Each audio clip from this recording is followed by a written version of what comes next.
In today's video, I'm going to teach you how to save Google Gemini app's activity.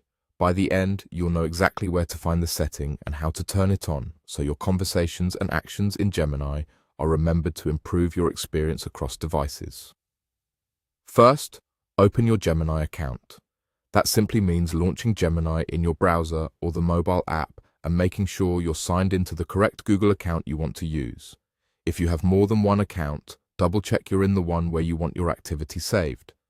This prevents confusion later and keeps everything organized under the right profile. Next, click the profile icon. You'll typically find it in the top right corner, showing your avatar or initials. This icon is your doorway to account controls and settings. If you don't see it right away, give the page a moment to load, or make sure you're not in a minimized or compact view that hides menu items. From the menu, select Gemini Apps Activity. This is the section dedicated to how your interactions with Gemini are stored. Opening it will show you information about what's included when activity is saved, such as prompts, responses, and related usage details that help personalize features and improve continuity between sessions. It's a helpful place to review what's being kept and understand how it enhances suggestions and performance.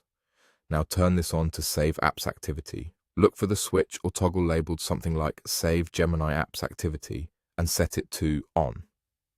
You may see a brief description explaining what will be saved and how it's used, along with a link to learn more about privacy. If a confirmation appears, review it and accept to finalize the change. Once enabled, Gemini will remember your activity going forward, which can make follow-up questions smoother and recommendations more tailored to you.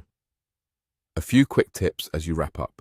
If you're on a shared or public device, consider whether saving activity there makes sense for you. Always make sure you're using the correct account, especially if you switch between personal and work profiles. And if you ever change your mind, you can return to the same Gemini Apps Activity page and toggle it off, or review and delete past activity whenever you like. That's all there is to it. Open Gemini, click your profile, go to Gemini Apps Activity and turn the setting on. Thanks for watching, and enjoy a more personalized Gemini experience.